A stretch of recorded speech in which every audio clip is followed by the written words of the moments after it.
Hello friends, कैसे हो आप सभी लोग। मैं आशा करती हूँ कि आप बहुत अच्छे होंगे और आपकी सीटेट की प्रिपरेशन जो है वो बहुत अच्छी चल रही होगी। फ्रेंड्स, जैसे मैंने आपको इन्फॉर्मेटिव वीडियो में भी बताया था कि जो सीडीपी है हमारा, विच इज़ चाइल्ड डेवलपमेंट, वो बहुत ज़्यादा इम्पॉर्टेंट सब्जेक्ट है और आप उसको छोड़े बिना या उस पर ध्यान दिए बिना आप सीटेट क्रैक नहीं कर सकते। मैंने आपको बताया था कि उसकी जो वेटेज है वो वैसे तो मोटे मोटे तौर पे 30 मार्क्स की है, लेकिन यदि हम उसको पूरी तरीके से लें, वो क्योंकि कहीं ना कहीं सीडीपी और शिक्षण शास्त्र जो है वो आपस में जुड़े हुए हैं और वो सभी जगह पूछे जाते हैं, हर सब्जेक्ट में वो पूछे जाते हैं, तो उनकी वेटेज अराउंड 90 मार्क्स बन जाती है।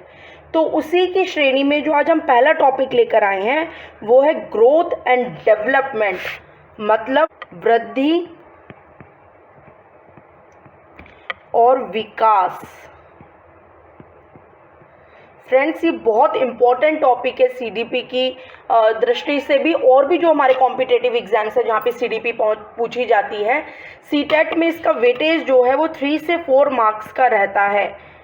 यहाँ पे मैं ये जो सीरीज लाई हूँ इसमें हम पहले क्वेश्चंस डिस्कस करेंगे और उसके थ्रू हम कॉन्सेप्ट पे जाएंगे, जिससे कि हमें पता चल सके कि किस तरीके के क्वेश्चन हमसे कॉन्सेप्ट्स में से पूछे जाते हैं या पूछे जाएंगे। तो चलिए फिर स्टार्ट करते हैं।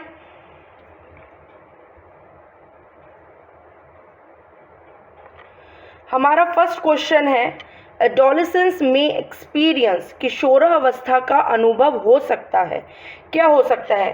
Feeling of satisfaction about life, जीवन के बारे में संतुष्टि की भावना। Feeling of fear about sins committed in childhood, बचपन में किए गए पापों के प्रति भय का अभाव होना। फीलिंग ऑफ सेल्फ एक्चुअलाइजेशन, आत्म साक्षात्कार की भावना। एंजाइटी और कंसर्न अबाउट देमसेल्फ, अपने बारे में व्यग्रता या चिंता। तो बताइए फ्रेंड्स, आपको क्या लगता है इसका आंसर क्या होना चाहिए? बताइए फ्रेंड्स, इसका जो आंसर है वो ये है, anxiety and concern about themselves. क्यों है इसका ये आंसर? फ्रेंड्स देखिए, जैसे कि यहाँ पे इसका आंसर क्यों है ये, इसको समझने के लिए हमें यहाँ पे समझना पड़ेगा कैरेक्टरिस्टिक्स ऑफ एडोलेसेंस पीरियड। ये जो हमारी किशोर अवस्था की जो कैरेक्टरिस्टिक्स होती हैं, प्रॉपर्टीज़ होती हैं, वो क्या होती हैं? हमारा एडोलेसेंस पीरियड वो कब तक होता है? वो होता है 13 से लेकर 18 ईयर्स तक का जो पीरियड होता है हमारा, वो क्या होता है? वो होता है हमारा किशोरा अवस्था या फिर एडोलसेंस का पीरियड। अब इसकी क्या प्रॉपर्टीज़ होती हैं उसके बारे में अब हम यहाँ पे थोड़ा सा डिस्कशन कर लेते हैं। फ्रेंड्स, ये बहुत इंपॉर्टेंट है, इसलिए ध्यान से समझिएगा। Unidentified status, not a child not an adult, इसका क्या मतलब है? देखिए फ्रेंड्स, इस स्थिति में क्या होता है, जब जो हमारा बच्चा है वो जब टीन एज में होता है, तब ना ही वो अपने आप को बच्चा कंसीडर कर पाता है और ना ही बड़ा कंसीडर कर पाता है। हमने भी ये चीज़ सुनी होगी, बहुत आमतौर पे कह देते हैं कि ये कैसी हरकतें कर रहे हो तुम, ये बच्चों वाली हरकत मत करो। या फिर कोई आप डिसीज़न लेते हैं या कोई बड़ी बात बोलते हैं कि मुझे ये करियर चूज़ नहीं करना, मुझे ये करना है या मुझे ऐसे करना चाहिए, तो अभी तुम इतने बड़े नहीं हुए हो जो इतनी बड़ी चीज़ें सोचो, अभी तुम छोटे हो। तो इसमें क्या होता है, इसमें बच्चा कन्फ्यूज़न में रहता है कि वो क्या करे। वो बहुत कन्फ्यूज्ड रहता है कि उसे क्या करना चाहिए, क्यों ऐसा हो रहा है, उसके में बहुत सारे कन्फ्यूजन्स होते हैं उसकी लाइफ में। ये क्या कौन सी उस स्टेट में रहता है? एडोलसेंस पीरियड में रहता है, बहुत कंफ्यूजन में रहता है कि ना ही वो अपने आप को बच्चा समझ पाता है और ना ही वयस्क समझ पाता है, कि वो इन दोनों के बीच की अवस्था में होता है। इंक्रीज डिसीजन मेकिंग, अब इसमें जैसे कि हमें मालूम ही है, हमारे जितने भी बोर्ड एग्ज़ाम्स होते हैं वो सारे इसमें होते हैं। हमें कौन से सब्जेक्ट्स लेने चाहिए, कौन सा नहीं लेना चाहिए, मैं किस सब्जेक्ट में अच्छा हूँ, किस सब्जेक्ट में अच्छा नहीं हूँ, मेरे 12th में क्या मार्क्स आए हैं, उसके अकॉर्डिंग मुझे क्या कॉलेज लेना चाहिए।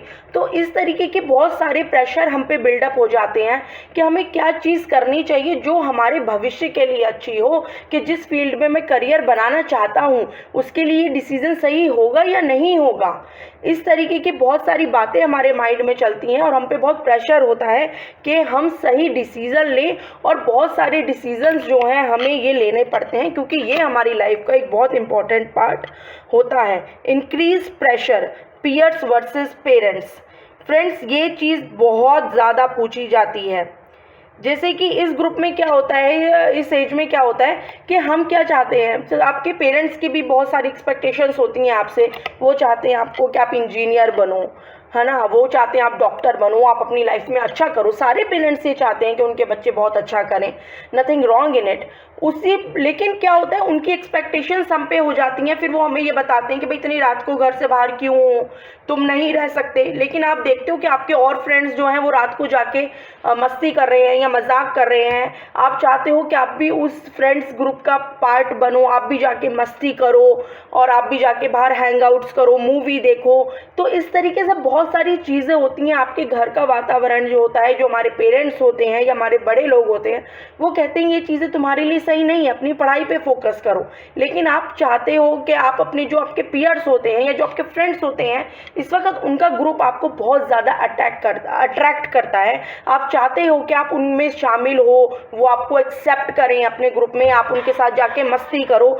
कि हमें एक एक्सेप्टेंस चाहिए होती है एक ग्रुप में जाके, कि वो उन वाले फ्रेंड्स के साथ हम मस्ती करें, मजाक करें। सारे जितने भी बच्चे होते हैं इस एज ग्रुप के, वो चाहते हैं कि उनके फ्रेंड्स बने, वो एक ग्रुप का पार्ट हो। तो इस तरीके से चीज़ें होती हैं कि हमारे पेरेंट्स और हमारे फ्रेंड्स के बीच में क्या चलता रहता है, एक प्रतियोगिता चलती रहती है। हम उस चीज़ में उलझे रहते हैं कि हम अपने पेरेंट्स की तरफ जाएं, या फिर जो हमारी उम्र के और बच्चे जब इतनी मस्ती मजाक कर रहे हैं तो हम वो सब चीज़ें करें। कैसे इन दोनों चीज़ों को हम हैंडल करें, तो यहाँ पे प्रेशर बना रहता है। Search for self preparation, prepare for future. जैसे कि हमें मालूम है इस वक्त हमें भविष्य के लिए तैयार होना पड़ता है कि भाई अभी तक तो पेरेंट्स के ऊपर हम थे, ठीक है, पेरेंट्स हम के ऊपर हम डिपेंडेंट थे, वो सब चीज़ें कर रहे थे। लेकिन अब हमें अपना फ्यूचर देखना है कि हमें आगे जाके क्या करना है, कौन से कॉलेज में हम एडमिशन लें जिससे कि हमारे करियर में जो ग्रोथ हो वो अच्छी हो, हमारा अच्छे से हम आगे अपना जीवन निर्वाह कर सके।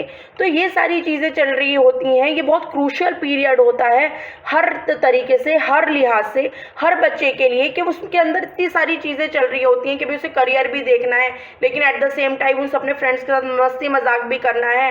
पेरेंट्स का भी प्रेशर होता है आपके ऊपर कि भाई आप कुछ करके दिखाइए, आपके अच्छे मार्क्स आने चाहिए तभी आपको कॉलेज मिलेगा।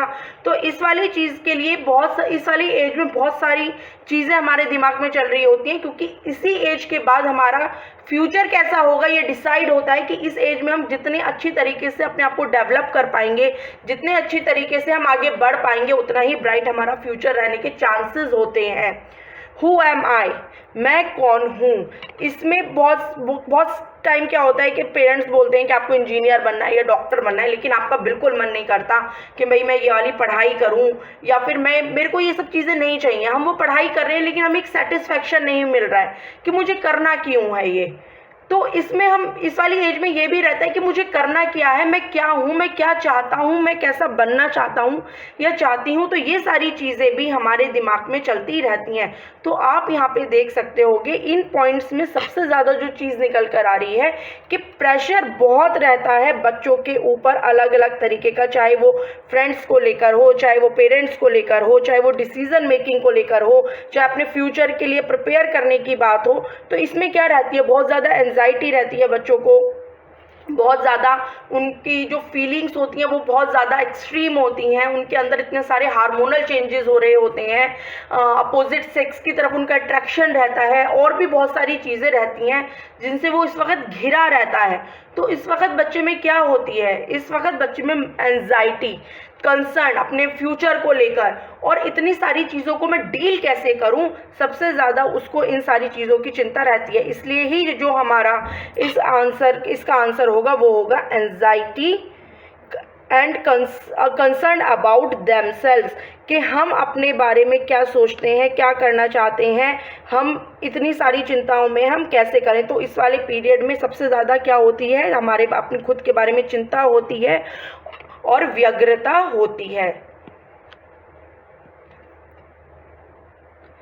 फ्रेंड्स, ये जी स्टैनली हॉल हैं, this is he is a psychologist, और इन्होंने मतलब जो है एडोलसेंस के बारे में बताया है। ये बहुत इंपॉर्टेंट क्वेश्चन है और बहुत बार पूछा जाता है अलग अलग एग्जाम्स में, कि बताइए कि किसने बोला है कि जो हमारा एडोलसेंस पीरियड है वो स्टॉर्म और स्ट्रेस है, या फिर he said it was a period of storm and stress. तो ये कथन किसने कहा है? हु स्टेटेड कि जो हमारा एडोलसेंस पीरियड है वो स्टॉर्म और स्ट्रेस का पीरियड है? तो वो है हमारे जी स्टैनली हॉल। और ये बहुत इंपॉर्टेंट लाइन है, या बहुत बार ये पूछा जाता है कि बताइए स्ट्रेस और स्टॉर्म की जो अवस्था है वो किसको कहा जाता है? आपको वो दे देगा आपको ऑप्शंस कि बताइए एडोलसेंस को, चाइल्डहुड को, लेटर चाइल्डहुड को, इन्फेंसी को, किसको कहा जाता है? तो ऑब्वियसली आपका आंसर होगा, आपका आंसर क्या होगा? एडोलसेंस। उसको ही स्टॉर्म और स्ट्रेस का पीरियड कहा जाता है। जैसे कि आपको पता ही है कि इस वक्त इतने सारे हमारे ऊपर प्रेशर होते हैं, इतने सारे हमारे चेंजेस हो रहे होते हैं, हमारे अंदर भी चेंजेस हो रहे होते हैं हार्मोनल्स, और हमारे बाहर हमारे वातावरण में भी चेंजेस हो रहे होते हैं। बिकॉज हम अपना स्कूल छोड़ते हैं, हम कॉलेज में जाते हैं, वहाँ हमारा नए फ्रेंड्स बनते हैं, हमारी स्ट्रीम्स कई बार चेंज हो जाती है, हमारे फ्रेंड्स चेंज हो जाते हैं। वहाँ जाके आप अलग अलग तरीके के ग्रुप देखते हो।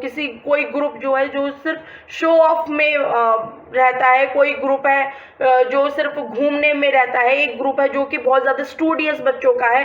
तो आप अलग अलग ग्रुप का पार्ट हो। यहाँ पे आप पे डिपेंड करता है कि आप किस ग्रुप का पार्ट होते हो, और जिस भी ग्रुप का पार्ट होते हो आप उनकी तरह बनना चाहते हो, उनकी तरह रहना चाहते हो। तो यहाँ पे बहुत सारी चीज़ें एक साथ चल रही होती हैं। ऊपर से आपको अपना फ्यूचर भी सिक्योर करना है, आपको अच्छे से पढ़ाई करनी है ताकि आपको अच्छे जाके जॉब लग सके। तो यहाँ पे so many things are going on at a time. इसलिए यहाँ पे इसको ही हम क्या बोलते हैं? स्टॉर्म और स्ट्रेस की अवस्था। यहाँ पे देखिए लिखा भी है peer social approval is imperative. मतलब हम चाहते हैं कि हम किसी ग्रुप का पार्ट बने, कि हमारा जो फ्रेंड्स का ग्रुप है या जो हमारे फ्रेंड्स हैं वहाँ पे हमें एक्सेप्टेंस मिले, वो हमें इम्पोर्टेंस दें। यदि ऐसा नहीं होता तो कहीं ना कहीं हमें अच्छा नहीं लगता, और फिर वो भी हम पे डिप्रेशन का वो होने लगता है कि यार मुझे क्यों एक्सेप्टेंस नहीं मिल रही, मुझ में क्या कमी है, क्यों मैं अपने फ्रेंड्स के साथ इतने अच्छे से जेल अप नहीं हो पा रहा हूँ। क्योंकि सारे लोगों को इस वक्त फ्रेंड्स बनाना और उनके साथ रहना बहुत अच्छा लगता है। Feelings of alienation from parents is deep. जैसे कि आप यहाँ पे देख सकते हो कि यहाँ पे जो होता है पेरेंट्स और बच्चों के बीच में एक वाद विवाद चलता रहता है कि पेरेंट्स बोलते हैं कि नहीं आपको पढ़ना है, आपको लिखना है, आपको अच्छा करना है, जिसे हम बोलते हैं जनरेशन गैप। हमें ऐसा लगता है कि हमारे पेरेंट्स हमें नहीं समझ पा रहे हैं, वो हमारी फीलिंग्स को नहीं समझ पा रहे हैं, हम जो करना चाहते हैं वो चीज़ें वो नहीं समझ पा रहे हैं। और पेरेंट्स को क्या लगता है कि बच्चे ऐसे करेंगे तो उनका भविष्य खतरे में हो सकता है, वो सही डायरेक्शन में नहीं जाएंगे, उनकी संगति अच्छी नहीं हुई। तो यहाँ पे पेरेंट्स और बच्चों के बीच में एक वाद विवाद चलता रहता है कि बच्चे सोचते हैं कि भाई पेरेंट्स मुझे बिल्कुल नहीं समझ पा रहे हैं, और पेरेंट्स को लगता है कि भाई बच्चे मेरी बिल्कुल नहीं सुन रहा है, ऐसे तो वो अपना फ्यूचर खराब कर लेगा। तो ये भी आपसे पूछा जा सकता है कि बताइए किस एज ग्रुप में या किस स्टेज में हमें सबसे ज़्यादा अपने फ्रेंड्स ग्रुप में रहना पसंद करता है?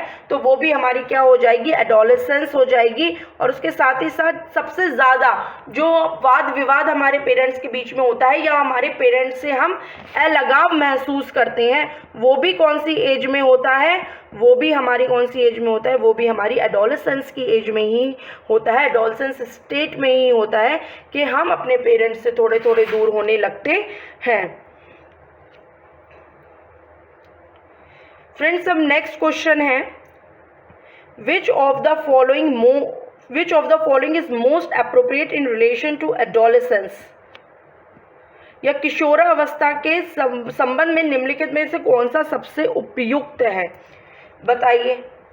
Increase in the incidence of emotional uphills, carefree nature towards studies, thinking start reflecting in concrete actions, abrupt increase in the intelligent quotient. मतलब भावनात्मक महापरिवर्तन की घटनाओं में वृद्धि। हाँ, ये बात तो सही लग रही है। पढ़ाई के प्रति लापरवाह स्वभाव, मूर्त कार्यों में चिंतन झलकने लगता है, बुद्धि लब्धि में अचानक वृद्धि।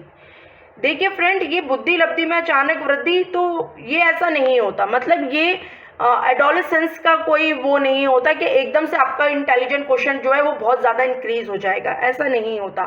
हाँ, आप अपने आप को डेवलप ज़रूर करते हो, आप हर स्टेज पे आप बेहतर करते हो। आपको जो कंसेप्ट या जो चीज़ें आपको पहले कम समझ में आती थी वो आपको ज़्यादा अच्छे से समझ में आने लगेंगी, लेकिन इसमें आपका इंटेलिजेंट क्वोशिएंट नहीं बढ़ रहा है, तो ये तो नहीं होगा। मूर्त कार्यों में चिंतन झलकने लगता है। ये भी मतलब उतना सही नहीं है। ये पढ़ाई के प्रति लापरवाह स्वभाव, ये भी देखिए जो बच्चे पढ़ाई के प्रति लापरवाह मतलब पहले से ही थे, जो बहुत अच्छे से पढ़ाई नहीं करते हैं, ये ऐसा नहीं है। बहुत सारे चाइल्डहुड में भी ऐसे बच्चे होते हैं जो बहुत अच्छे से पढ़ाई करना पसंद नहीं करते या केयर फ्री रहते हैं, पर ऐसा नहीं है कि एडोलसेंस की वजह से उनमें ये चीज़ आ जाएगी, ऐसा नहीं है। इसका राइट आंसर होगा भावनात्मक महापरिवर्तन की घटनाओं में वृद्धि।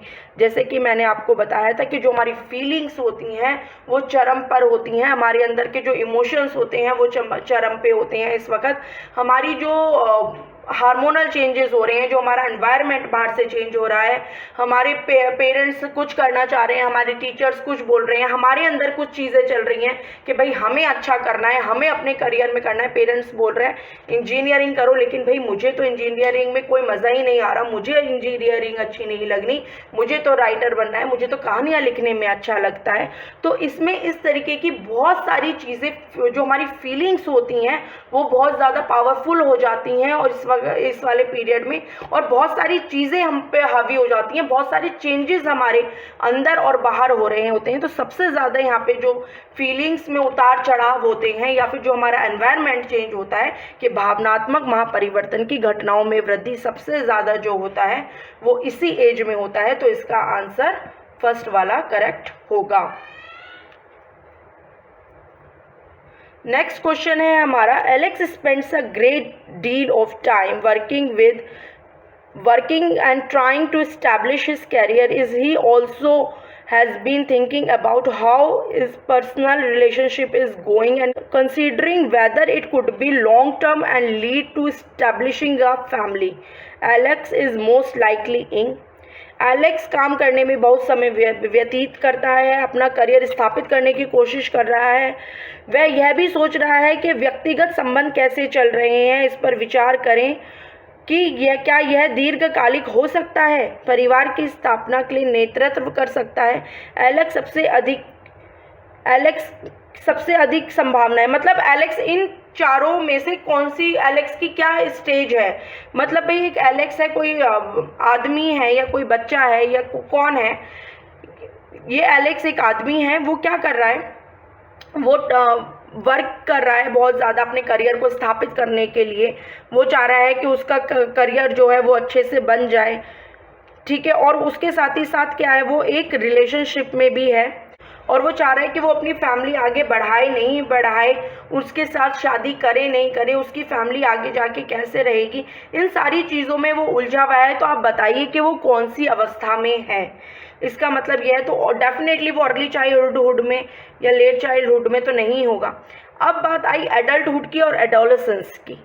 देखिए फ्रेंड्स, वैसे तो जो है वो अभी अपना करियर बनाने के लिए सोच रहा है, तो एडोलेसेंस में भी हम कोशिश करने लगते हैं कि हमारा करियर बने, लेकिन जो यहाँ पे बात हो गई रिलेशनशिप की और हमारी हो गई उसकी फैमिली की, जो वो स्टैब्लिशिंग ऑफ फैमिली के बारे में सोच रहे हैं, तो डेफिनेटली वो 18 ईयर्स से तो ज़्यादा का है और हमारी जो एडोलेसेंस पीरियड होता है वो 13 to 18 एज का होता है। इट मीन्स हमारा आंसर यहाँ पे क्या हो जाएगा, एडल्टहुड, क्योंकि यहाँ पे वो अपनी फैमिली के लिए सोच रहा है, वो शादी के बारे में सोच रहा है कि भाई जिस लड़की के साथ मैं रिलेशनशिप में हूँ उसके साथ मेरी आगे ट्विनिंग कैसे बनेगी, मैं अभी अपना करियर भी स्थापित कर रहा हूँ, स्टैब्लिश कर रहा हूँ।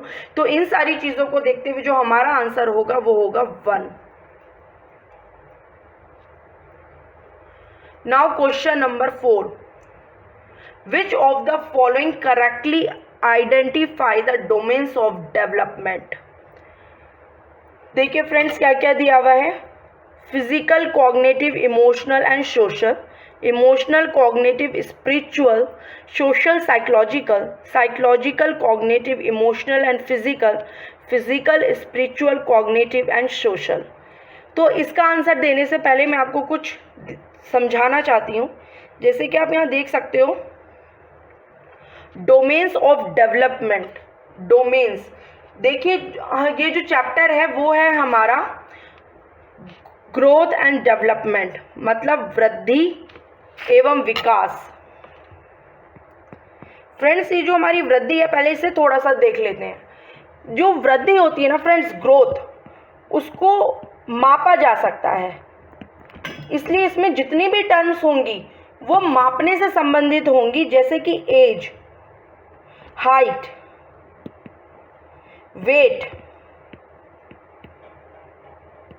ये सारी चीज़ें क्या है, इनके कोई ना कोई नंबर्स हैं। आप बोल सकते हो भाई मेरी एज 18 ईयर्स है, या मेरी एज 24 ईयर्स है, या 32 ईयर्स है, मेरी हाइट 5 फीट्स है, या 5.5 फीट है, या 6 फीट है, मेरा वेट सो एंड सो है, 55 kg है, 64 kg है, 74 kg है। यहाँ पे हमारे पास नंबर है, ये हमें बताते हैं ग्रोथ में। ग्रोथ को आप देख सकते हो, ठीक है, आप किसी को देख के बता सकते हो ना। जैसे हमने कहीं विजिट करें और हमें कोई छोटा सा बच्चा मिले, तो 4-5 साल का बच्चा मिले, ठीक है, तो हम कहेंगे अरे भाई उससे बात करेंगे। मान लीजिए फिर हम उसी घर में थोड़े टाइम बाद जाते हैं, तो हम क्या देखेंगे, मान लो 4-5 साल बाद गए तो वो बच्चा अब 9-10 साल का हो गया, वो तो डेफिनेटली उसकी हाइट बड़ी होगी, तो आप देख के ही बोल दोगे कि अरे भाई वाह तुम तो बड़े हो गए हो, ठीक है। तो ये क्या है, ये ग्रोथ है, जिसे हम माप सकते हैं, जिसे हम देख के बता सकते हैं कि ये बच्चा बढ़ रहा है या नहीं बढ़ रही है, इसकी हाइट बढ़ रही है या नहीं बढ़ रही है, इसका वेट बढ़ रहा है या नहीं बढ़ रहा है। तो ये तो होती है हमारी ग्रोथ। और फ्रेंड्स एक और चीज़, ये लिमिटेड पीरियड के लिए होती है। जैसे कि हमारी हाइट है वो हमेशा थोड़ी बढ़ती रहेगी कि भाई बढ़ती जा रही है, नहीं, एक सर्टेन एज के बाद वो रुक जाती है। तो हमारी ग्रोथ क्या होती है, वो एक लिमिटेड पीरियड के लिए होती है, उसके बाद वो रुक जाती है। लेकिन हमारा डेवलपमेंट क्या होता है, डेवलपमेंट, या जिसे हम हिंदी में क्या बोलते हैं, विकास। फ्रेंड्स हमारा जो डेवलपमेंट है वो हमेशा चलता है, वो जीवन पर्यंत चलता है। इसके लिए हम बोलते हैं वुम टू टुम। मतलब क्या है इसका, गर्भ से कब्र। मतलब जब एक बच्चा अपनी माँ के गर्भ में आता है तब से लेकर जब तक उस बच्चे का देहांत नहीं हो जाता, जब तक उसका डेवलपमेंट चलता ही रहता है।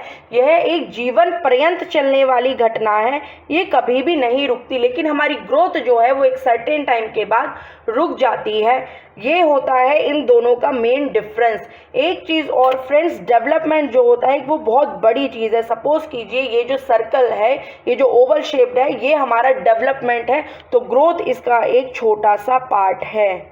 इस चीज़ को हम ग्रोथ बोलेंगे, लेकिन ये जो इतना बड़ा है हमारा, ये डेवलपमेंट है, क्योंकि इसमें बहुत सारे एस्पेक्ट्स होते हैं, इसके बहुत सारे पक्ष होते हैं। ये एक चीज़ पे डिपेंड नहीं करता, वो क्या होते हैं वो हम आगे समझते हैं। जैसे फ्रेंड्स हम यहाँ पे जो हम चर्चा कर रहे हैं वो हम कर रहे हैं डोमेन्स के बारे में। अभी हमारे डोमेन्स क्या होते हैं, डेवलपमेंट के डोमेन्स। ये क्या मतलब है इनका, ये देखिए, मतलब हमारा डेवलपमेंट किस किस क्षेत्र में होता है या किस तरीके से होता है, इसको हम इस तरीके से समझ सकते हैं। तो इसमें सबसे पहले हमारा आता है फिजिकल, जिसे हम बोलते हैं शारीरिक। जैसा कि हमें सभी को मालूम है। और फिर दूसरा हमारा आता है ये कॉग्निटिव, मानसिक। ये जो लैंग्वेज है फ्रेंड, ये हमारा कॉग्निटिव में ही आ जाता है। उसके बाद है हमारा सोशियो, मतलब सोशल एंड इमोशनल। फ्रेंड्स अब क्या मतलब है इसका, ये जो तीनों होते हैं ना, ये आपस में जुड़े हुए होते हैं। यदि इनमें से एक भी अच्छे से काम नहीं करेगा, ठीक है, तो हमें क्या होने लगेगी, तो हमारे और भी जो एक्सपेक्ट्स हैं वो उन पे भी प्रभाव पड़ने लगेगा। सपोज कीजिए जो जैसे सबसे पहले हमने बात करी शारीरिक के बारे में, कि यदि किसी का शारीरिक विकास अच्छे से नहीं हुआ है, उसके अंदर कोई कमी है, सपोज कीजिए किसी के हैंड्स हैं, यदि वो अच्छे से पेन को होल्ड नहीं कर पाता, या वो उसको उस चीज़ में सक्षम नहीं है, या एक बच्चा है जो दृष्टि बाधक है, उसकी दृष्टि में कुछ कमी है, तो डेफिनेटली क्या होगा, उसका डेवलपमेंट नहीं हो पाएगा, वो चीज़ों को देख के नहीं समझ पाएगा। स्पेशली इनिशियल स्टेज में तो क्या होता है, जो हमारी 0 से 2 होती है, इन्फेंसी स्टेज, उसमें तो हम सारी चीज़ें ही अपने सेंसेस से ही सीखते हैं। वो उसमें हम अपने सारे सेंसेस का ही यूज़ करते हैं, उसमें बच्चा बोल नहीं सकता, वो सेंसेस को देख के ही पहचानता है कि ये चीज़ मेरा खिलौना है, ये मेरी मम्मी है, ये मेरा पापा है। किसी चीज़ को छू के ही वो बताता है, अरे ये मेरा टॉय है, मुझे सॉफ्ट सॉफ्ट सा लग रहा है, ये मुझे अच्छा लग रहा है। कोई चीज़ है कांटों वाली खुदरी, तो उसको वो अच्छी नहीं लगेगी। तो ये सारी चीज़ें क्या हैं, उसके सेंसेस हैं, तो वो अपने सेंसेस के थ्रू ही सीख रहा है। तो यदि किसी के सेंसेस में कुछ प्रॉब्लम है, किसी के फिजिकल में कोई प्रॉब्लम है, तो डेफिनेटली ये उसकी और चीज़ों पे भी इफ़ेक्ट करेगी, उसकी कहीं ना कहीं वो उसके कॉग्निटिव, उसकी मानसिक स्तर पे भी असर डालेगी। यदि कोई बच्चा सीख ही नहीं सकता, जैसे जब हम बोलते हैं ए फॉर एप्पल, तब हमें मालूम है कि एप्पल कैसा दिखता है, लेकिन एक बच्चा है उसने देखा ही नहीं है एप्पल कैसा होता है, तो वो कैसे रिलेट करेगा दो चीज़ों को कि ये एप्पल है, तो एप्पल क्या है, वो फ्रूट है तो क्या है, किस तरीके का दिखता है, उसका आकार क्या है। तो यहाँ पे उसका मानसिक स्तर पे भी उसने प्रभाव डाला। इसलिए ये जो तीनों चीज़ें हैं ये आपस में जुड़ी हुई हैं और एक दूसरे पर इफेक्ट डालती हैं। यदि एक चीज़ हमारी अच्छे से कार्य नहीं करेगी तो दूसरी चीज़ भी अच्छे से कार्य नहीं कर पाएगी। दूसरा आता है हमारा कॉग्निटिव, मानसिक। अब इसमें क्या होता है, जितनी भी हमारी रीजनिंग होती है, हमारी सोचने समझने की शक्ति, ठीक है, सोचने समझने की शक्ति और हमारी प्रॉब्लम सॉल्विंग, किसी चीज़ को सुलझाने की शक्ति, इमेजिनेशन की पावर, काल्पनिक शक्ति, ये सारी चीज़ें किस में आती हैं, इसमें ही आती हैं। हमारी लैंग्वेज किस में आती है, वो इसमें ही आती है कि हम किसी चीज़ को सोच कैसे रहे हैं, हम कर कैसे रहे हैं। एक बच्चे को आपने एक चित्र दिखाया, सपोज एक आपने उसे बारिश के मौसम का चित्र दिखाया, ठीक है, और हमने उससे बोला, अपनी क्लास में बोला हमने कि भाई चलिए इस पर 5 वाक्य लिखिए। तो कोई बच्चा बादल के ऊपर फोकस करेगा, इंद्रधनुष के ऊपर फोकस करेगा, कुछ बच्चा जो वहाँ पे बच्चे खेल रहे हैं उन पे फोकस करेगा, कुछ बच्चा जो वहाँ पे एनिमल्स हैं छोटे छोटे, कि भाई हमारा पीकॉक हो गया, हमारी बटरफ्लाइज हो गई, ग्रास होपर हो गया, और भी बहुत सारे हो सकते हैं, तो वो उन पे फोकस करेगा। कुछ बच्चा पूरी चित्र को देखेगा अच्छे से। तो हर एक बच्चे के अपने सोचने समझने की शक्ति होती है, उसकी खुद की इमेजिनेशनल पावर होती हैं, वो किस तरीके से सोचता है, हर बच्चे की अपनी क्वालिटीज़ होती हैं। हर बच्चा एक ही डायरेक्शन में नहीं सोचता। इसलिए आजकल हम क्या प्रमोट करते हैं, आउट ऑफ बॉक्स थिंकिंग को प्रमोट करते हैं कि बच्चे को आप अवसर दीजिए, उसको हम कहते हैं आप अपना ज्ञान का निर्माण खुद कर सकते हो। आपको हमने चित्र दिखाया, आपको आप खुद इसके बारे में लिखो, खुद हमें बताओ कि आप उसको चित्र के बारे में क्या सोचते हो, क्या लिखते हो। तो ये सारी चीज़ें जो हमारी आती हैं वो किस में आती हैं, हमारी लॉजिकल थिंकिंग हो गई, हमारे सोचना समझना, सारी चीज़ें किस में आती हैं, हमारे कॉग्निटिव डोमेन में आती हैं, जहाँ हम चीज़ों को सोचते हैं, समझते हैं, प्रॉब्लम सॉल्व करते हैं। कि हमने जैसे कि बहुत सारी पजल्स भी होती हैं, हमने बच्चों को दे दिया, कुछ बच्चे पजल्स बहुत जल्दी सॉल्व कर लेते हैं, कुछ बच्चों को टाइम लगता है। तो ये क्या है, ये उनकी क्रिएटिविटी है कि वो किस चीज़ों को कितने अच्छे से अटैच करके लगा सकते हैं, फटाफट किस चीज़ों को समझ सकते हैं कि ये इस शेप का होगा, यदि मैं इसको यहाँ फिट करूँ तो ये बन जाएगा। तो ये हर बच्चे की अलग अलग होती है। हमारा जो नेक्स्ट है वो है सोशियो इमोशनल, मतलब संवेगात्मक और सामाजिक और इमोशनल, मतलब संवेगात्मक।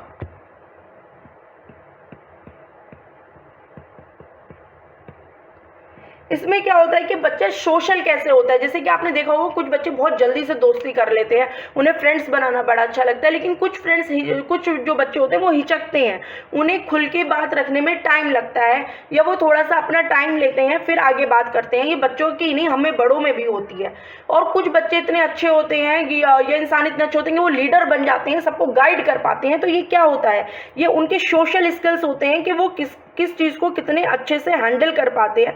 फिर हमारी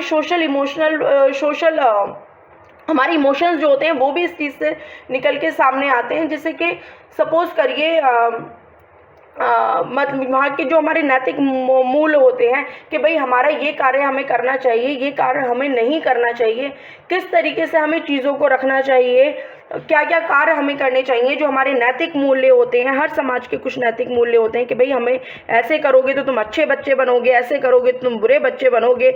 इस तरीके से हमें सच का साथ देना चाहिए, हमें लॉयल्टी होनी चाहिए, हमारे अंदर मॉरल वैल्यूज़ होनी चाहिए, हमारे अंदर सिंपैथी होनी चाहिए, हम दूसरों के जो परेशानियां हैं हमें उन्हें समझना चाहिए। तो ये सारी चीज़ें क्या होती है, यदि एक बच्चा जो सोशली अच्छा नहीं है, सपोज़ वो बाहर जाके बात नहीं कर पाता, वो बाहर जाके उतनी अच्छे से नहीं खेल पाता, वो हमेशा अपने आप में ही रहता है, तो धीरे धीरे क्या होगा, उसकी ग्रोथ नहीं हो पाएगी, वो बाहर जाने में झिझकेगा। वो यदि आप उसे बोल दो कि भाई जाओ और इसको तुम्हें पोडियम पे जाकर ये स्पीच देनी है, तो क्या वो डिलीवर कर पाएगा? बिल्कुल नहीं कर पाएगा, क्योंकि उसके अंदर झिझक इतनी सारी है। तो हमारा चाहे वो हमारा फिजिकल एस्पेक्ट हो या हमारा वो कॉग्निटिव हो, चाहे हमारा वो सोशल इमोशनल हो, ये सारी चीज़ें क्या हैं, ये आपस में जुड़ी हुई हैं और ये बच्चे का डेवलपमेंट एक साथ मिलकर करती हैं। एक बच्चे को अच्छे से विकसित होने के लिए इन सारी चीज़ों में निपुण होना चाहिए, उसका शारीरिक विकास भी अच्छा होना चाहिए, उसके के अंदर कॉग्निटिव थिंकिंग भी अच्छी होनी चाहिए, उसका कॉग्निटिव लेवल भी अच्छा होना चाहिए और वो सामाजिक और मानसिक रूप से परिपक्व भी होना चाहिए।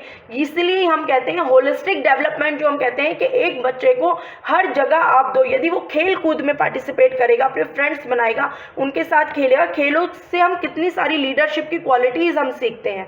इसलिए ही कहते हैं कि खेल भी क्या है, बहुत इंपॉर्टेंट पार्ट है हमारी स्टडीज़ का। आप ये नहीं कह सकते कि कोई बच्चा खेल रहा है तो वो कुछ प्रोडक्टिव ही नहीं दे सकता, नहीं, ये चीज़ गलत है। वहाँ से भी वो बहुत सारी चीज़ें सीख रहा है, वो कम्युनिकेट करना सीख रहा है, वो किस तरीके से डिसिप्लिन सीख रहा है कि हमें डिसिप्लिन में कैसा रहना चाहिए। यदि मैं एक टीम बना के अच्छे से काम करूँगा तो मैं कहाँ कहाँ सफल हो सकता हूँ, वो ये सारी चीज़ें सीख रहा है। यदि हम उसे पजल्स दे रहे हैं, पहेलियाँ दे रहे हैं, अलग अलग तरीके की सिचुएशंस में डाल रहे हैं, अलग अलग तरीके के चित्र दिखा रहे हैं, तो उसका कॉग्निटिव विकास हो रहा है। यदि हम एक बच्चे को अच्छा पोषण दे रहे हैं, न्यूट्रिशन दे रहे हैं, तो क्या हो रहा है, वो शारीरिक रूप से परिपक्व हो रहा है। तो ये सारी चीज़ें हैं, ये सारे डोमेन्स हैं जो कि एक बच्चे के डेवलपमेंट में बहुत ज़्यादा इम्पोर्टेंट भूमिका निभाते हैं। आई होप आपको यहाँ तक अच्छे से क्लियर हो गया होगा फ्रेंड्स। मुझे एक और बहुत इम्पोर्टेंट चीज़ यहाँ पे ध्यान आ रही है। ये भी बहुत ज़्यादा क्वेश्चन पूछा जाता है कि जैसे सपोज कीजिए जो हमारी ग्रोथ है, ये जो हमारी वृद्धि है, वो किस पे डिपेंड होती है? तो वो हमारी फ्रेंड्स आनुवांशिकता पे डिपेंड होती है या हमारी हेरिडिटरी पे डिपेंड होती है, जो हमारी ग्रोथ है।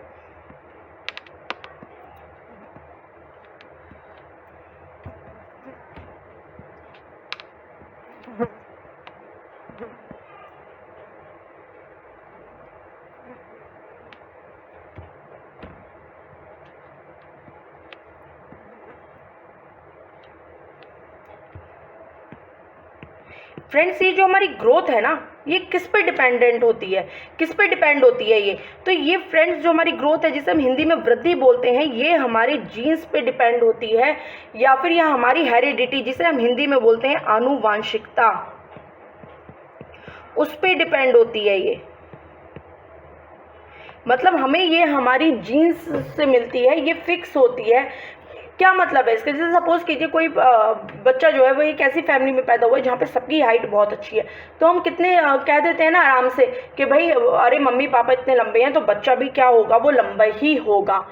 या फिर कोई एक फैमिली है जो एवरेज हाइट की है, तो उसके बच्चे भी क्या ऐसे होते हैं, वो एवरेज हाइट के होते हैं। या फिर जो हमारी आइज़ का कलर है, या फिर जो हमारे कॉम्प्लेक्शन है, हमारा जो हमारे हेयर का टेक्सचर है, हमारे हेयर का कलर है, वो सारी चीज़ें क्या मिलती हैं हमें? फैमिली से मिलता है, हमारे पेरेंट्स से मिलता है, उसे हम चेंज नहीं कर सकते। आप ये कहो कि भाई जाके मुझे अपना आई का कलर चेंज करना है, तो आप कर नहीं सकते। वो बात अलग है कि लोग आजकल लेंस वगैरह यूज़ करते हैं, पर क्या उनका परमानेंटली चेंज हो जाएगा? सर्जरीज वगैरह की बात नहीं कर रहे हैं हम, लेकिन क्या वो उसका परमानेंट आप कलर चेंज कर सकते हो? ऐसा नहीं हो सकता ना। जो हमारा ओरिजिन है, वो ओरिजिनल चीज़ है, वो तो रहेगी ही।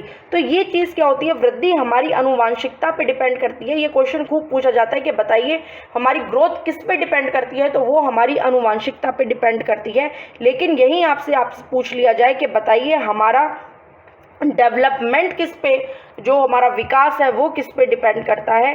तो फ्रेंड्स वो किसका प्रोडक्ट होता है? वो होता है हेरिडिटी इनटू एनवायरनमेंट। इसे अच्छे से देख लीजिएगा, मतलब वो गुणनफल होता है, उसमें हेरिडिटी भी होती है और उसका एनवायरनमेंट का भी प्रभाव होता है। आप डेवलपमेंट पे ये नहीं कह सकते कि भाई सिर्फ हेरिडिटी से जो बच्चा बहुत हरिष्ट पुष्ट है वो बहुत बढ़िया निकल जाएगा, या फिर सिर्फ आप उसको एक अच्छे एनवायरनमेंट में रख दो तो आपका बच्चा बहुत ग्रो कर जाएगा। नहीं, दोनों ही चीज़ें विकास के लिए बहुत ज़्यादा इम्पॉर्टेंट है। दोनों के ही अपने अपने रोल्स हैं, आप किसी भी रोल को मना नहीं कर सकते। ये क्या है? हमारी हेरिडिटी, जिसे हम आनुवंशिकता बोलते हैं हिंदी में, और ये क्या है? हमारा पर्यावरण।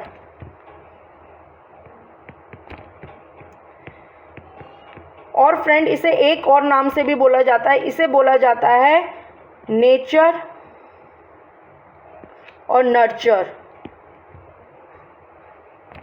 इसका क्या मतलब है? नेचर का मतलब वही हमारी आनुवंशिकता या फिर हमारे जीन्स जो हमें नेचर से चीज़ मिली है, और नर्चर मतलब हमारा खाना पीना, हमारा जो वातावरण है, जिस वातावरण में हम रह रहे हैं वो किस तरीके का है, ये उस पर डिपेंड करता है। जो हमारा विकास है, जो हमारा डेवलपमेंट है, वो इन दोनों चीज़ों का प्रोडक्ट है। और ये क्वेश्चन खूब पूछा जाता है अलग अलग तरीके से। तो आप क्या लिखेंगे? आपका विकास किस चीज़ का प्रोडक्ट है? तो आपका विकास हेरिडिटी या एनवायरनमेंट या नेचर या नर्चर या आनुवंशिकता या पर्यावरण, इनका प्रोडक्ट है। और ये चीज़ खूब पूछी जाती है फ्रेंड्स, तो उसको थोड़ा सा ध्यान से देखिएगा।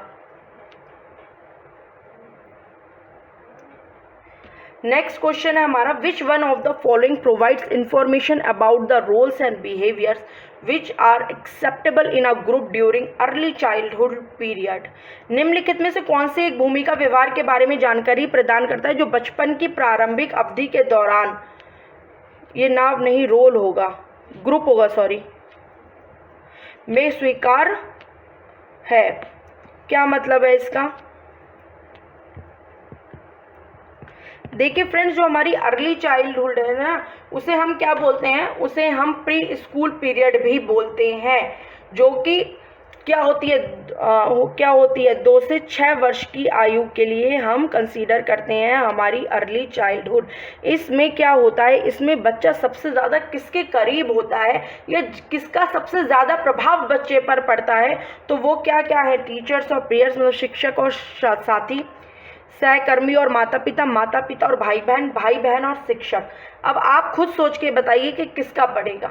देखिए फ्रेंड्स, इस एज में जो बच्चा है वो सबसे ज़्यादा अपनी फैमिली के क्लोज होता है। उसकी फैमिली, कहते हैं ना कि जो हमारा पहला स्कूल होता है या हमारी जो पहली शिक्षक होती है वो हमारी माता होती है, और जो हमारा पहला स्कूल होता है वो हमारी फैमिली होती है। हम सबसे ज़्यादा चीज़ें अपनी फैमिली से ही सीखते हैं। हमें कैसे उठना है, कैसे बैठना है, हमारा इंडिया में कितने सारे कल्चर्स हैं, कितनी सारी अलग अलग संस्कृतियां हैं। सबके बच्चों में कुछ ना अलग अलग चीज़ें आपको दिख जाती हैं। आप देख के बता देते हो कि अरे भाई आप सिख समुदाय से हो, या आप इस समुदाय से हो, या आप उस समुदाय से हो। तो वो हमारे कल्चर्स का प्रभाव जो हम पे पड़ता है उसलिए होता है। इसलिए सबसे ज़्यादा इस एज में किसका प्रभाव हम पे पड़ेगा? हमारे भाई बहन। जो छोटे बच्चे होते हैं वो तो अपने भाई बहन की बिल्कुल इमिटेशन करते हैं कि मेरा भाई इस तरीके से उठ रहा है, मेरा भाई इस तरीके से बैठ रहा है, मेरा भाई इस तरीके से कर रहा है। तो वो कहते हैं ना कि छोटे बच्चों को हमें सिखाने की ज़रूरत नहीं पड़ती। क्यों नहीं पड़ती? क्योंकि वो बड़े बच्चों को देख के खुद ब खुद वो सारी चीज़ें उसे देख देख के करना सीख जाता है। या पेरेंट्स जो होते हैं वो बोलते हैं अपने बच्चों को, नहीं बेटा ऐसे नहीं करो, ये चीज़ गलत है, नहीं बेटा ऐसे करना चाहिए, हमें ये ऐसी चीज़ है, हमें ये करना चाहिए, हमें ये नहीं करना चाहिए। तो सबसे ज़्यादा प्रभाव इस एज में किसका पड़ेगा? वो पड़ेगा हमारे पेरेंट्स या सिबलिंग या माता पिता और भाई बहन का। अब फ्रेंड्स थोड़ा सा इसको देख लेते हैं अर्ली चाइल्डहुड को, जैसे कि ग्रॉस मोटर्स और फाइन मोटर्स। मैं यहाँ पे आपको एक टर्म बताऊँ, ग्रॉस मोटर्स स्किल्स और फाइन मोटर्स स्किल, ये क्या है? देखिए फ्रेंड्स, जो भी कार्य में हम अपनी बड़ी बड़ी मसल्स का यूज़ करते हैं वो होती हैं हमारे ग्रॉस मोटर स्किल्स। जैसे कि जिसमें हम अपने हैंड का यूज़ कर रहे हैं, जिसमें हम अपनी लेग्स का, पूरी लेग्स का यूज़ कर रहे हैं, वो हमारी क्या होंगी? वो होंगी हमारी ग्रॉस मोटर स्किल्स। जैसे आप रनिंग कर रहे हो तो आपकी लेग्स यूज़ हो रही हैं, आप स्किपिंग कर रहे हो, आप थ्रो कर रहे हो तो आपकी पूरी आर्म की पावर उसमें यूज़ हो रही है। रही है। तो यहाँ पे यही सारी क्या है, ये ग्रॉस मोटर स्किल्स हैं। और फाइन मोटर स्किल्स में क्या होते हैं, छोटी छोटी चीज़ें करना, जैसे ड्राइंग करना, पेंटिंग करना, ठीक है, कोई कढ़ाई बुनाई का काम करना। तो जहाँ पे आपको बहुत बारीक काम करना पड़ता है, जहाँ आपकी फिंगर्स की कोऑर्डिनेशन की आपको ज़रूरत पड़ती है, आप ब्रश कैसे भी पकड़ के ड्राइंग नहीं कर सकते, आपको एक स्टैंडर्ड तरीके से आप ब्रश पकड़ना पड़ेगा, उसे एक अच्छे से जो भी आप आकार में आप कलर कर रहे हो आपको अकॉर्डिंगली उसमें कलर करना पड़ेगा, वरना वो चित्र खराब हो जाएगा। तो ये सारी चीज़ें क्या आती हैं, ये फाइन मोटर्स स्किल में आती हैं। एक चीज़ और पूछी जाती है फ्रेंड कि बताइए डेवलपमेंट जो मोटर स्किल्स में होता है वो कैसे होता है। तो फ्रेंड्स ऑलवेज रिमेंबर कि ये होता है हमारा ग्रॉस टू फाइन। क्या मतलब है इसका, जैसे कि आपने छोटे बच्चों को भी देखा होगा, जो बहुत छोटे बच्चे होते हैं कुछ महीनों के, वो सबसे पहले क्या चलाना शुरू करते हैं, अपने हाथ पैर चलाना शुरू करते हैं, साइकिलिंग करता है इस तरीके का बच्चा।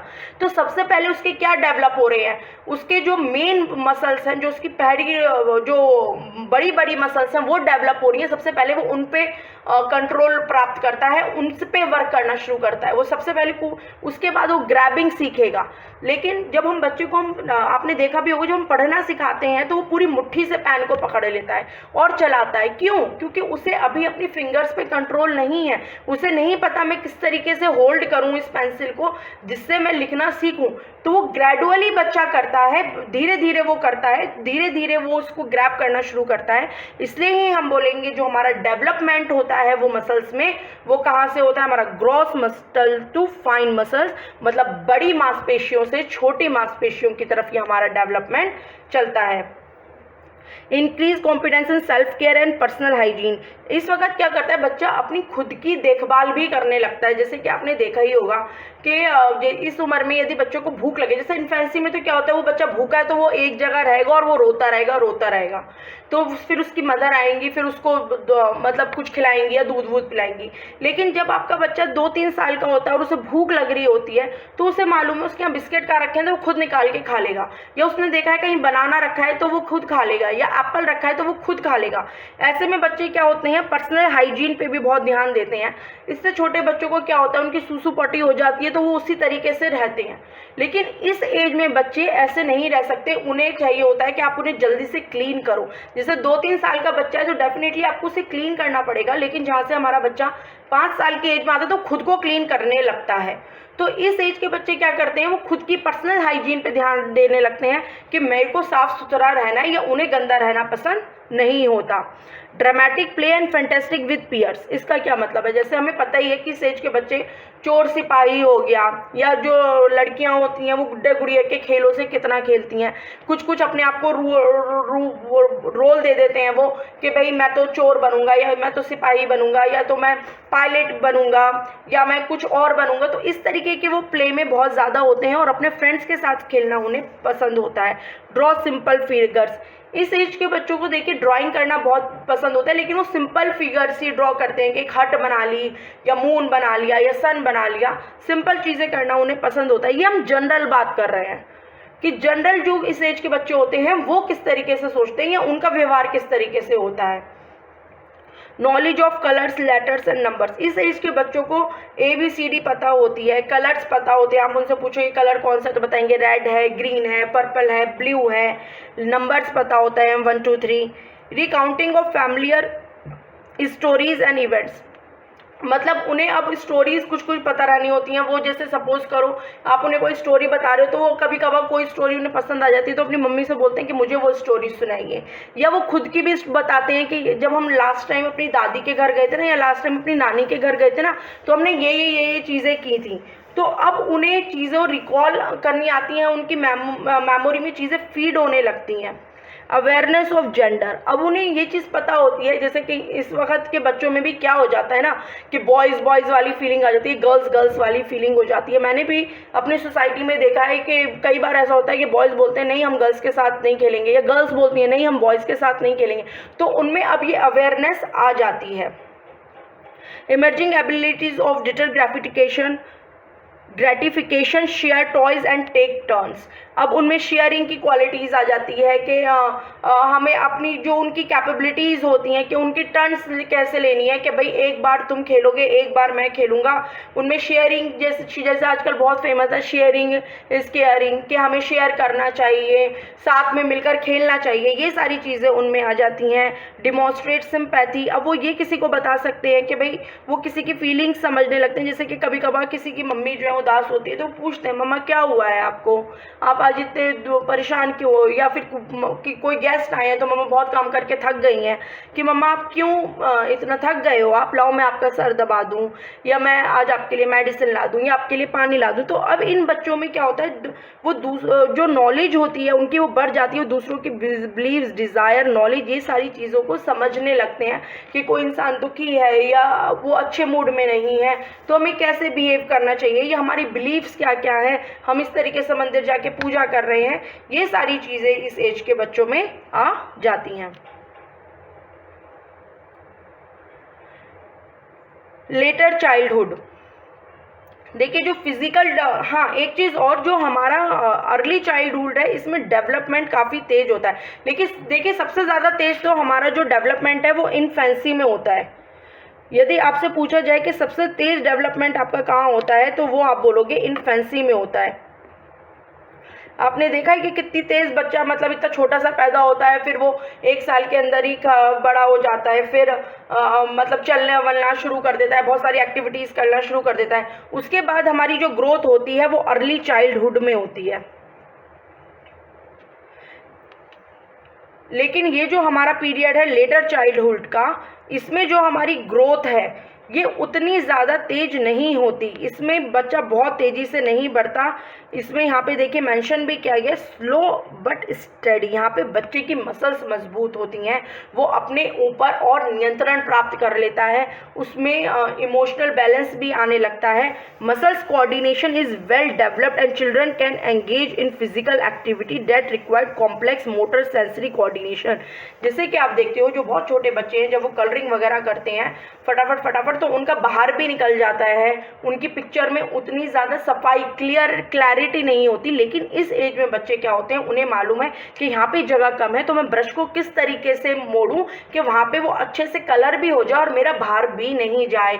इस तरीके के जो छोटे छोटे काम है जहाँ पे मोटर सेंसरी कोऑर्डिनेशन की ज़रूरत होती है वो अच्छे से अब करने लगते हैं, उनको अपनी मसल्स के ऊपर कि मेरे को ये कैसे मैं मूव करूँ, मैं कैसे इसको करूँ, ये छोटी छोटी चीज़ें जो वो जोड़ जोड़ के बना लेते हैं।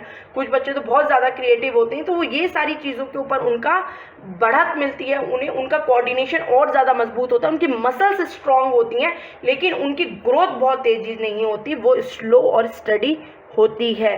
अब mental development, developing quickly and much of the child's life centres around school, reading, writing skills are learned, understands abstract concepts like honesty, loyalty, values and morals। जैसे कि हमें मालूम ही है ये वाली एज जो होती है इसको स्कूल एज भी बोलते हैं।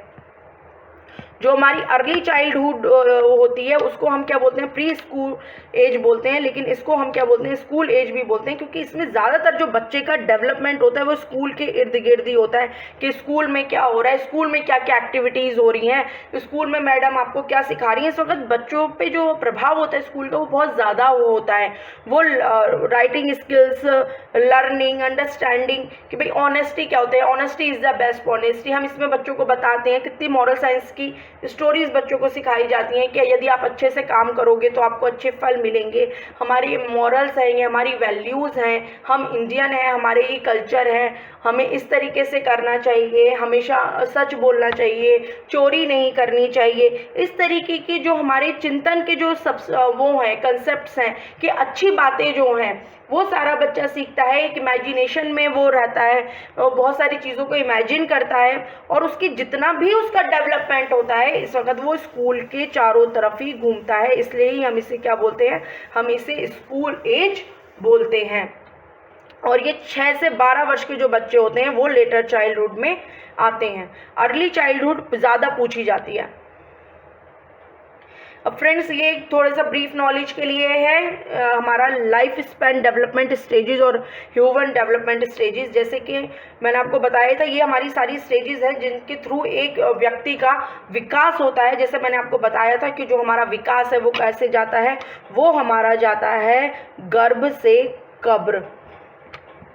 वो हमारा विकास कैसे जाता है, वो हमारा विकास जाता है गर्भ से कब्र। यहाँ आप देख भी सकते हो, जैसे जो हमारी पहली स्टेज है वो है पूर्व प्रसव अवस्था।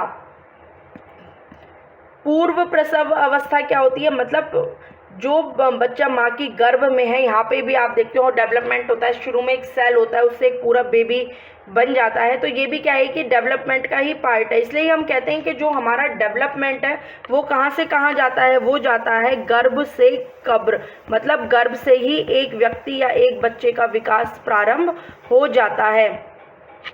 उसके बाद हमारी आती है इन्फेंसी स्टेज, जो होती है 0 से 2 वर्ष। इसमें सबसे ज़्यादा बच्चा जो है फ्रेंड्स अपनी सेंसेस के द्वारा सीखता है। उसको अभी वो बोल नहीं सकता, वो बता नहीं सकता। यदि आप उसे गर्म दूध की एकदम बॉटल दे दोगे तो उसे छोड़ देगा। क्यों? क्योंकि उसके सेंस ने उसे बताया कि वो गर्म है। आप उसे कुछ मीठा मीठा खिलाओगे तो उसको अच्छा लगेगा, वो उसे मांगेगा। उसी तरह आप उसे कुछ कड़वा खिलाओगे तो वो नहीं मांगेगा। उसकी आंखों को कुछ अच्छा लग रहा है, कोई टॉय अट्रैक्टिव लग रहा है। इस टाइम पे हम बच्चों के लिए कितने सारे रंग बिरंगे टॉयज आते हैं जिनमें बहुत सारे कलर्स होते हैं, अलग अलग तरीके की साउंड्स होती हैं। क्यों? क्योंकि ये सारी चीज़ें बच्चों को अट्रैक्ट करती हैं और वो अपने सेंसेस के द्वारा ही सीखता है। तो यदि आपसे पूछा जाए ऐसी कौन सी एज है जिसमें बच्चा अपने सेंसेस के द्वारा सीखता है, तो वो हमारी है इन्फेंसी स्टेज। इसमें बच्चा अपने सेंसेस के द्वारा ही सीखता है। फिर हमारी अर्ली चाइल्डहुड आ गई, जिसके बारे में हमने डिस्कशन किया। उसके बाद हमारी ये लेट चाइल्डहुड आ गई, फिर एडोलेसेंस आ गई। और ये जो अर्ली एडल्टहुड है, मिडिल एडल्टहुड, लेट एडल्टहुड, ये सब नहीं पूछी जाती हैं इतनी ज़्यादा। लेकिन जो आपके लिए काम की हैं, जो आपके लिए इम्पॉर्टेंट हैं, वो आपकी यही वाली हैं। और सबसे ज़्यादा क्वेश्चंस हमारे इन्हीं में से बनते हैं और इन्हीं पे ही हमें सबसे ज़्यादा ध्यान देना है। तो this is all for today's class friends. यदि आपको ये मेरी क्लास थोड़ी सी भी अच्छी लगी हो तो please do like and subscribe my channel, and thanks to watching and listening me. Have a nice day. Thank you. Jai Hind.